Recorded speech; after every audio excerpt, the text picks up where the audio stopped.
Greg, the AEMO report is calling for a step up in renewables, transmission and power storage. The Climate Council says the right investment and policies are needed. What are those policies? Oh, look, the key thing, the key driver really is the emissions reduction as we go forward, because that sets the fact that we then need to reduce our emissions everywhere, and we need to do it in the electricity sector, the energy sector, obviously in the transport sector and elsewhere. So setting the overall policy of hitting net zero really becomes key. When it then comes down to AEMO, they're very, very clear that we need to get the transmission in, we need to get more renewable energy in, a lot more storage. They are very clear that the coal-fired power stations are coming out and need to stop, and they become pretty clunky towards the end of their lives anyway and quite risky. So we just need to do that.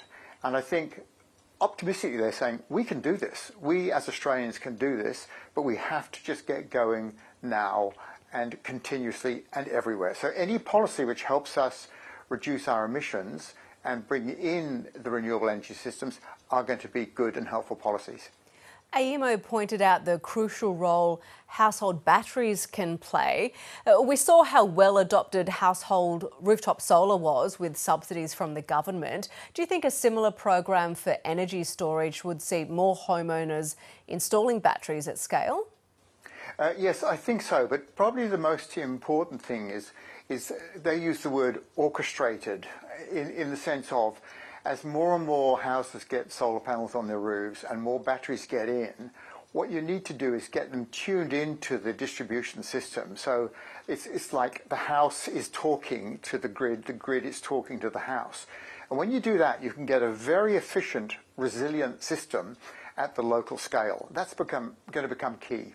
You know, I have panels on my roof, I have small batteries, but I can't really talk to the grid very, very much. But eventually, when we get massive amounts out there, it's going to play an enormous part in our energy transition. Sticking with infrastructure, the report also calls for 10,000 kilometres of new transmission lines. There are a couple of key factors, I guess, to get there, one being the cost and two, getting communities along. How do you see that playing out? Well, look, the transmission lines have been around for a very, very long time. Obviously, some will be going, as it were, in parallel with what is already in place. Others will be completely new.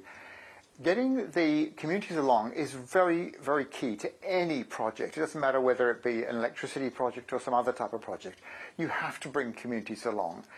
The key thing is it's going to bring benefits not only to the nation, but also to the states through which these transmission lines pass. But they've also got to bring benefits to the local communities as they go through as well. A lot of solar farms, wind farms out in some of the regional areas will bring benefits, but you have to talk to the people and bring them along. That is key. The social license to operate is key, whether it's a private company or a government company. So, yep, it's very, very key, very important, but we can't wire up the nation unless we have some of those transmission lines. There was no mention of nuclear in AEMO's report. Now we know the opposition leader says Labor's renewables rollout will cost $1.5 trillion, but the rollout of 7 nuclear reactors would be a fraction of that, they're saying. What do you make of that claim? Well, I think, I'd have to say, I think they're sort of pulling figures out of a hat. They don't actually know, and they are admitting that they don't know in the sense they haven't put their costings out. But to me, I see this as almost a capital P political point scoring system. The key thing is it's sending a message in that we want to delay. We would actually prefer our previous gas-led recovery to go on. What AEMO is very clearly saying is when we think about driving down emissions from a climate change point of view, we have to act now, each year, every year, continuously for the next 10, 15 years. We can't wait for 15 years to get nuclear into the system. So, to my mind, it's pie in the sky, it's political point scoring. That's what politicians and oppositions do. Greg Bourne, great to have you on the program. Thank you so much. Thank you, Rachel.